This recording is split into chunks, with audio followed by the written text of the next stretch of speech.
RK రోజా తెలుగు రాజకీయాల్లో fire brand గా గుర్తింపు. 1999లో తొలిసారి సినిమా రంగం నుంచి రాజకీయాల్లోకి వచ్చారు. తెలుగుదేశం పార్టీ తరపున స్టార్ క్యాంపెయినర్ గా రాష్ట్ర వ్యాప్తంగా ప్రచారం చేశారు. ఇక పార్టీ అధికారంలోకి వచ్చిన తర్వాత చంద్రబాబు సముచిత స్థానం ఇచ్చారు. 2004, 2009 ఎన్నికల్లో ఉమ్మడి ఆంధ్రప్రదేశ్ తెలుగు మహిళా అధ్యక్షురాలి హోదాలో వ్యవహరించారు. 2004లో నగరి నుంచి, 2009లో చంద్రగిరి నియోజకవర్గం నుంచి టీడీపీ అభ్యర్థిగా పోటీ చేసిన రోజా కాంగ్రెస్ అభ్యర్థి చేతుల్లో ఓడిపోయారు. ఆ తరువాత అనూహ్యంగా 2009 జూన్ నెలలో నాటి ముఖ్యమంత్రి వైఎస్ రాజశేఖర రెడ్డి సమక్షంలో కాంగ్రెస్ పార్టీలో చేరారు.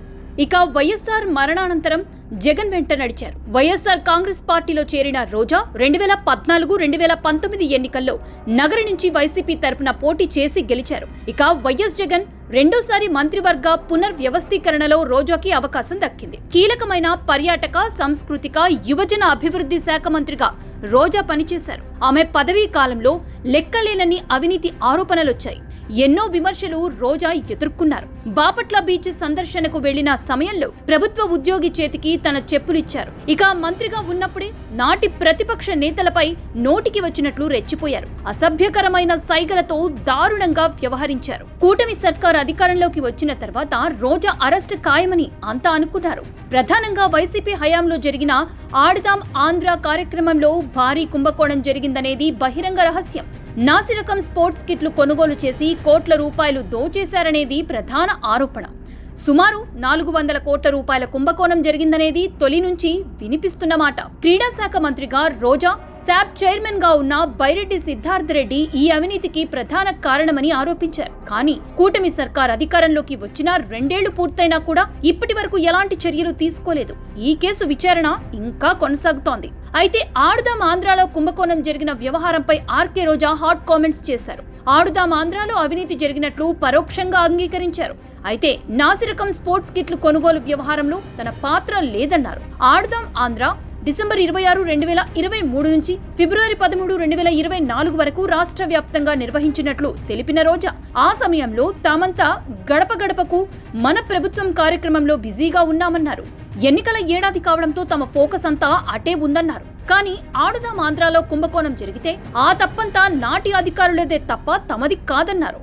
ఆడుదాం ఆంధ్ర కార్యక్రమం నిర్వహించిన సమయంలో ఐఏఎస్ అధికారి పిఎస్ ప్రద్యుమ్న యువజన సర్వీసులు, క్రీడల శాఖ ప్రిన్సిపల్ సెక్రటరీగా పనిచేశారు. అలాగే ఆడుదాం ఆంధ్ర క్రీడా సంబరాలు జరిగిన సమయంలో ఐఏఎస్ అధికారి హెచ్ఎం ధ్యానచంద్ర ఆంధ్రప్రదేశ్ క్రీడా శాఖ వైస్ చైర్మన్, మేనేజింగ్ డైరెక్టర్ గా బాధ్యతలు నిర్వహించారు.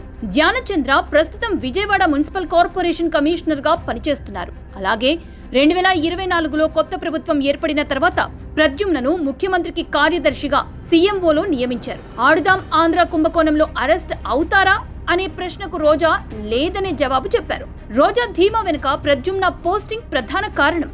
ఆడుదాం ఆంధ్ర కార్యక్రమంలో నిధుల దుర్వినియోగం, నాసిరకం కిట్ల పంపిణీ జరిగిందని ఆరోపణలు రావడంతో ప్రభుత్వం విజిలెన్స్ విచారణకు ఆదేశించింది. అప్పటి శాఖ అధిపతిగా ఉన్న ప్రద్యుమ్న పాత్రపై కూడా చర్చ జరుగుతోంది. ఇదే విషయాన్ని రోజా ప్రస్తుతం ప్రస్తావించారు. అసలు కుంభకోణానికి కారణం ప్రద్యుమ్న అన్నట్లుగా వ్యాఖ్యానించారు. నాసిరకం కిట్లను నాటి కమిటీ సభ్యులే కొనుగోలు చేశారని, అరెస్టులు జరిగితే ముందు సీఎంఓలో ఉన్న అధికారి నుంచే మొదలు పెట్టాలని పరోక్షంగా ప్రద్యుమ్న గురించి ప్రస్తావించారు. దీంతో ఇప్పుడు కూటమి సర్కార్ పెద్దలపై విమర్శలు వెల్లువెత్తుతున్నాయి. అవినీతి ఆరోపణలు ఎదుర్కొంటున్న ఐఏఎస్ అధికారి ప్రద్యుమ్నను సీఎంఓలో ఎలా నియమించుకున్నారని టీడీపీ నేతలే ప్రశ్నిస్తున్నారు. రోజా అరెస్టును సీఎం కార్యదర్శి అడ్డుకుంటున్నారా అనే అనుమానాలు వ్యక్తం చేస్తున్నారు.